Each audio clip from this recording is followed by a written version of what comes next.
Bonjour à tous et bienvenue sur cette chaîne, je suis ravie de vous retrouver dans une nouvelle vidéo. Aujourd'hui, on va parler organisation. Alors, j'adore recevoir et pour moi, le fait de recevoir des invités, c'est toujours l'occasion de mettre en application toutes les recettes que je me suis notées de côté et de faire plein de tests culinaires. Et je me suis dit que ce serait intéressant de vous parler un petit peu de mon organisation, de comment je fais pour m'organiser, pour organiser des repas avec plusieurs personnes, comment je me base au niveau des quantités, comment je m'organise au niveau des courses jusqu'au jour J en fait. Et voilà. Donc ce soir on reçoit des amis, on sera donc 5 à la maison, donc 5 personnes. Et j'ai prévu un menu assez complet on va dire. Alors je précise que c'est une vidéo qui est vraiment destinée à aider les personnes qui aiment cuisiner, qui aiment s'organiser, parce que tout ce que je prépare de manière générale quand j'invite des gens c'est fait maison. J'achète rarement des choses en grande surface ou ailleurs de manière générale, j'essaie vraiment de tout faire moi-même, ce qui fait que forcément ça demande beaucoup plus d'organisation et aussi beaucoup plus de temps. Donc clairement cette vidéo est vraiment faite pour les personnes qui ont cette même appétence on va dire pour la cuisine de manière générale et qui chercheraient éventuellement des petites astuces en matière d'organisation. Alors la première étape c'est de préparer mon menu. Alors généralement je prépare plusieurs phases, donc il y a la partie apéritive, il y a la partie entrée, plat et dessert. Au niveau de l'apéritif, j'essaie généralement de partir sur 3 recettes minimum parce que généralement on est toujours 4, donc 3 recettes différentes et après en fonction du nombre de personnes qu'on est et de mon inspiration aussi, je rajoute plus ou moins de choses. Donc cette fois-ci j'ai choisi 4 recettes apéritives, donc je vais faire des œufs mimosa à la truffe, un gazpacho de tomates cerise orange, il y a des bruschettas avec un caviar d'aubergine, tomates rôties et petite poudre d'olive et une mousse d'avocat aux crevettes. Ça c'est pour la partie apéritif. La partie entrée, je vais faire un carpaccio de courgettes avec pignon de pain parmesan, donc c'est une recette assez estivale parce que j'ai vraiment essayé de faire un menu qui soit assez léger malgré tout, avec beaucoup de légumes parce qu'en plus on est en plein été, il fait chaud et on n'a pas envie forcément de se gaver. En plat, je prévois des filets de cabillaud avec des légumes rôtis et une petite purée de haricots blancs et en dessert, une panna cotta, fraises, citron et huile d'olive. Voilà à peu près pour mon menu. Donc la première chose que je fais, évidemment, c'est de sélectionner ces recettes. Donc pour ça, j'ai différentes sources d'inspiration. J'utilise soit les magazines de cuisine que j'achète. J'ai fait une vidéo dans laquelle je parlais un petit peu de comment je planifiais mes repas. Et de manière générale, je suis une grande adepte de magazines. Ça me permet toujours de trouver des nouvelles idées à tester, que ce soit dans la semaine, en repas pour manger tous les jours ou bien quand je reçois. J'utilise aussi des livres. En l'occurrence cette fois-ci je me suis beaucoup inspirée de celui-ci qui s'appelle Secrets de cuisinier et que je vous conseille vraiment si vous aimez cuisiner et que vous aimez cuisiner des plats un peu élaborés parce que c'est que des recettes de chef et que c'est un super ouvrage, je regrette vraiment pas de l'avoir acheté. Et après c'est aussi des recettes soit que je vais trouver sur internet, soit que je vais aller chercher, inventer dans ma tête. Par exemple les petites bruschettas au caviar d'aubergine, ça typiquement c'est vraiment quelque chose que moi j'ai improvisé, pareil pour le plat et voilà. Tant que votre menu n'est pas fait, c'est difficile d'avancer, donc personnellement je sais que c'est quelque chose qui me prend toujours du temps, je peux y passer une semaine parce que je réfléchis à un truc et puis le lendemain je change d'avis, bref. Donc ça c'est vraiment la première étape et sachant que évidemment en fonction du nombre de personnes qu'il y a, il va falloir derrière ajuster les quantités. Une fois que mon menu est déterminé, on passe à la deuxième étape et c'est faire la liste des courses. Alors pour faire ma liste des courses, que voici, c'est simple. Je vais prendre chaque recette une à une et je vais noter chaque ingrédient. Alors ça peut paraître bête à dire comme ça, mais c'est vraiment le seul moyen que j'ai de ne rien oublier. Quand j'essaie de faire de tête, généralement je me plante. Donc j'écris tout.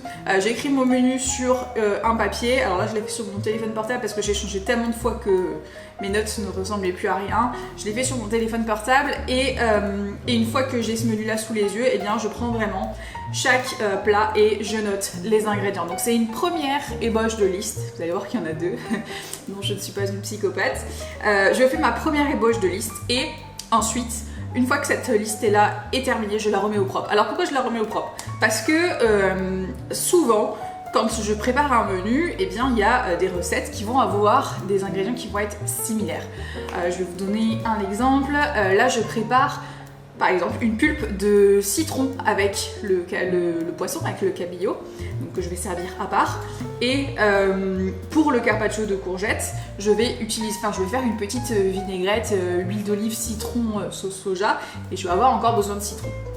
Voilà un premier exemple.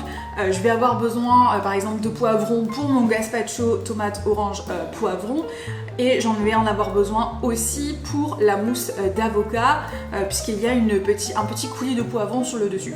Et en fait, eh bien forcément au fur et à mesure que je change de recette, eh bien j'ajoute des ingrédients et des ingrédients qu'on va retrouver. C'est-à-dire que je me retrouve avec, au début j'écris un poivron, et ensuite une fois que je passe à la recette d'après, je me rends compte qu'il m'en faut un autre, donc je rajoute plus un, enfin bref.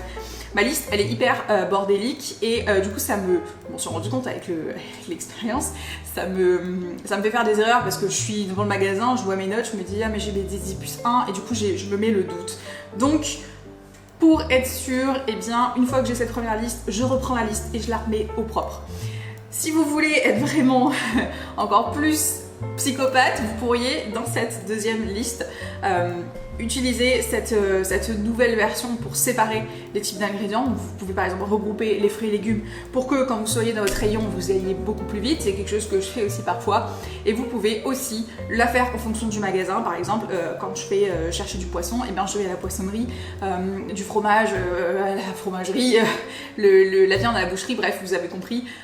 Il peut y avoir des produits que vous avez l'habitude d'acheter dans certains endroits, et du coup, le fait de faire une liste par enseigne quelque part, ça peut aussi vous faire gagner énormément de temps. Donc moi je trouve que cette deuxième étape elle est vraiment importante, et si je la fais pas, généralement je me foire et j'oublie toujours quelque chose. Voilà pour la partie liste. Et après évidemment, eh bien, vous allez faire les courses, vous faites vos courses. Moi je vous conseille toujours de les faire en avance. J'essaie toujours de faire les courses la veille, donc c'est ce que j'ai fait hier puisque c'est ce soir. Pourquoi la veille? Parce que déjà si vous ne trouvez pas tout, ça vous laisse un peu de temps pour y retourner et pas vous retrouver le jour J avec le besoin de devoir aller faire un saut à la supérette parce que vous avez oublié un truc. Et au moins si ça arrive, ça vous prendra beaucoup moins de temps que si vous faites toutes les courses le jour J. Ensuite il y a un deuxième point, c'est qu'il y a certaines préparations qui sont peut-être à préparer en avance, en amont. En fonction du temps dont vous allez disposer, eh bien, il va peut-être y avoir des choses que vous allez aussi avoir envie de faire avant. Voilà pour la partie course. Maintenant, on passe à la partie vraiment préparation, cuisine. Il est hyper important de préparer vos menus en avance parce que si vous voulez vous lancer dans des préparations un petit peu particulières qui vont parfois nécessiter d'être préparées quelques jours à l'avance, eh bien il faut que vous le sachiez. Et en fonction forcément des recettes que vous allez faire, il y en a qui vont devoir être préparées dès le début et d'autres qui vont pouvoir être préparées, on va dire, un peu plus sur le tard. Je vais vous donner un exemple. Donc hier soir, j'ai préparé mon gazpacho. Déjà parce que j'avais du temps, et aussi parce que je voulais qu'il soit bien frais. Je savais que ce matin ça allait être un petit peu speed pour moi, donc je me suis dit au moins tout ce que j'ai pu faire hier, je l'ai fait. Et là je vais pouvoir donc reprendre. Alors c'est aussi lié à votre activité, hein. Là par exemple on est vendredi, moi j'ai la chance de travailler à la maison, donc je peux organiser mon emploi du temps comme je le souhaite.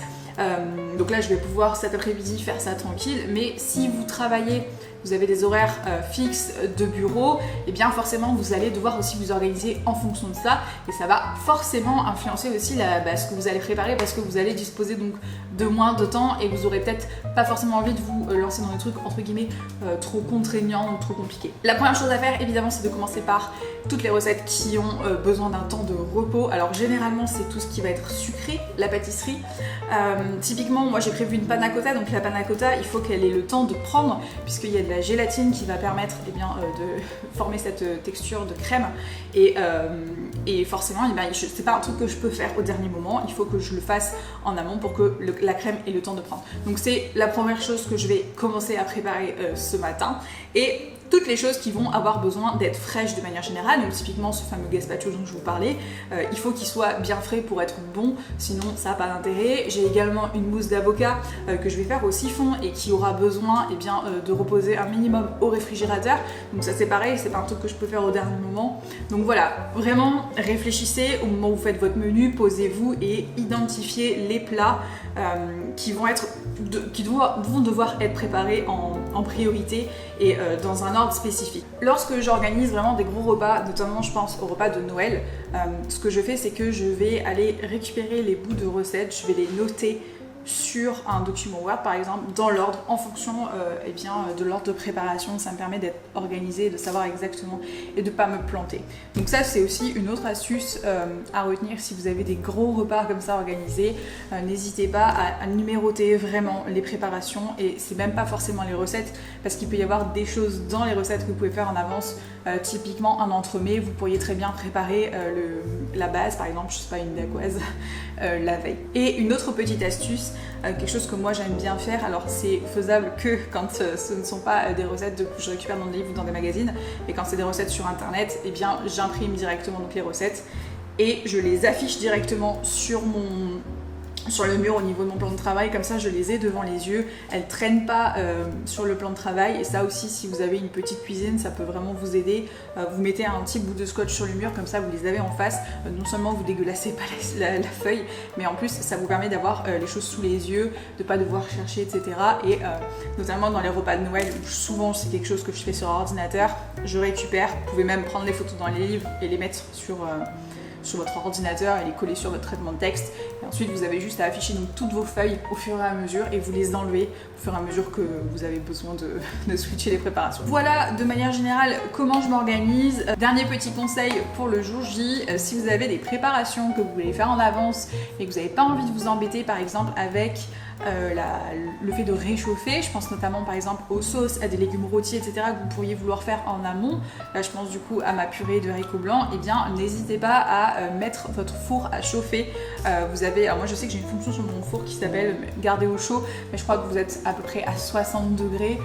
Ça vous permet en fait de tout stocker dans votre four, de le garder vraiment à une température qui est bien, et si vraiment besoin vous pouvez redonner un petit coup au dernier moment, mais ça vous permet de gagner énormément de temps. Donc vous prenez votre casserole, vous la mettez dans le four, comme ça reste bien au chaud, et le moment venu vous allez gagner du coup en temps et en sérénité aussi. Vous ne serez pas obligé de vous stresser avec les invités à aller faire chauffer les trucs, alors, à part pour les cuissons minutes évidemment, mais ça c'est un truc qui m'a fait gagner vraiment beaucoup de temps, et que j'utilise maintenant systématiquement. Pareil pour les assiettes, parce que plus vous êtes nombreux et plus du coup c'est difficile de servir tout le monde en même temps et que tout reste bien chaud.